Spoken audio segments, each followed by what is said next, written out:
여러분 안녕하십니까? 광주 MBC 뉴스데스크 시작합니다.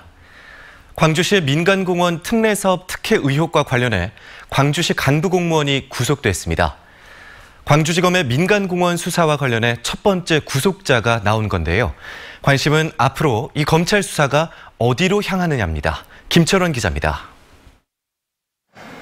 이정삼 광주시 전 환경생태국장이 영장실질심사 법정에 들어서고 있습니다. 검찰은 이 전 국장이 지난해 11월 있었던 민간공원 우선협상 대상자 선정 과정에서 평가표를 유출하고 최종 순위 선정에 부당하게 관여한 혐의가 있다며 사전 구속영장을 청구했습니다. 심경이 어떠신지? 광주지법 영장전담 이차웅 부장판사는 이 전 국장의 범죄 혐의가 소명됐고 증거인멸 우려가 있다는 이유로 구속영장을 발부했습니다. 검찰의 민간공원 특례사업 특혜 의혹 수사와 관련해 구속된 건 이 전 국장이 처음입니다. 이제 관심은 검찰의 수사가 어디로 또 어디까지 가느냐입니다. 광주시는 지난해 민간공원 2단계 사업 우선 협상 대상자를 광주도시공사와 금호산업으로 발표했지만 특정 감사를 거쳐 한양건설과 호방건설로 우선 협상 대상자를 바꿨습니다. 검찰은 이 과정에서 부당한 지시나 정보 유출이 있었던 게 아닌가 의심하고 있습니다. 이와 관련해 검찰은 정종재 광주시 행정부시장과 윤영렬 광주시 감사위원장 등을 이미 여러 차례 소환 조사한 바 있습니다. 민간공원 사업이 특례를 넘어 특혜로 변질됐다는 의혹이 사실일지, 또 부당한 지시가 있었다면 그 최정점에는 누가 있었는지 검찰 수사 결과에 관심이 집중되고 있습니다. MBC 뉴스 김철원입니다. 내년부터 천안 논산 고속도로 통행료가 4,900원으로 내립니다. 국토교통부에 따르면 최근 유료교통법 개정안이 국회를 통과함에 따라 내년부터 천안 논산 고속도로의 통행료가 일종 차량 기준 4,900원으로 현재 9,400원보다 48% 내리게 됐습니다. 호남과 수도권을 최단거리로 잇는 천안 논산 고속도로는 민자로 건설되면서 정부 재정으로 만든 고속도로에 비해 통행료가 2배 이상 비싸 구간 이용자들의 부담이 크고 인하를 요구하는 민원도 잦았습니다. 오늘 오전 6시 27분쯤 여수시 안산동 한 아파트 6층에서 불이 났습니다. 이 불은 소방당국에 의해 14분 만에 진화됐지만 집주인이 연기를 마셔 병원으로 옮겨졌고 주민들도 긴급 대피하는 소동이 빚어졌습니다. 경찰과 소방당국은 정확한 화재 원인과 피해 규모를 조사하고 있습니다.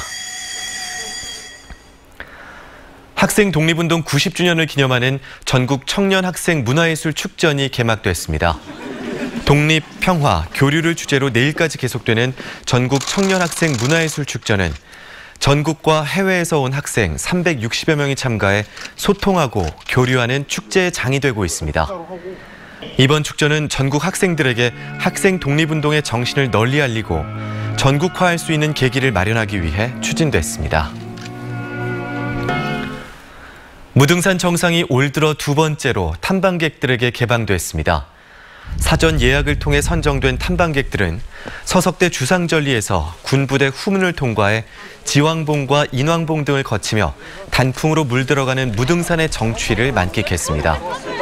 오늘 정상 개방 행사에는 무등산 정상 탐방 경험이 없는 중증 장애인과 보호자 48명도 함께 그 의미를 더했습니다. 청소년들이 자신의 삶을 새롭게 디자인하는 광주시 청소년 삶 디자인 센터가 개원 3주년을 자축하는 잔치를 열었습니다. 삶 디자인 센터 청소년들은 목공과 농사, 디자인과 음악 등 그동안 틈틈이 쌓았던 지식과 재능을 잔치에 참가한 시민들과 함께 나눴습니다. 또 청소년들의 애장품을 돈이 아닌 이야기를 듣고 파는 이야기 경매와 삶 디자인 센터의 각종 프로그램을 안내하는 투어도 진행됐습니다. 소설가 성석재 씨가 제1회 조정래 문학상을 수상했습니다. 벌교 문학축제 추진위원회는 성 작가가 우리말의 아름다움과 우리 문학의 힘을 작품으로 증명했다며 제1회 조정래 문학상과 함께 상금 1억 원을 시상했습니다. 추진위는 또 소설 태백산맥을 주제로 한 사투리 경연대회, 필사본 쓰기 대회와 함께 조정래 작가의 노벨문학상 수상을 위한 발대식도 가졌습니다. 시각장애인과 함께하는 자전거 여행, 두 바퀴로 달리는 사람이 광주에서 나주까지 펼쳐졌습니다. 광주 지역 시각장애인과 자전거 동호인 등 100여 명은 오늘 광주를 출발해 나주호까지 123km를 자전거로 함께 달리며 가을의 정취를 즐겼습니다. 두 바퀴로 달리는 사랑 행사는 시각장애인의 체력 증진과 자신감 회복을 위해 지난 2007년부터 매년 열리고 있습니다. 호남대학교 독도 탐방단이 독도라는 이름을 붙인 전라도민들의 역사적인 발자취를 따라 나섰습니다.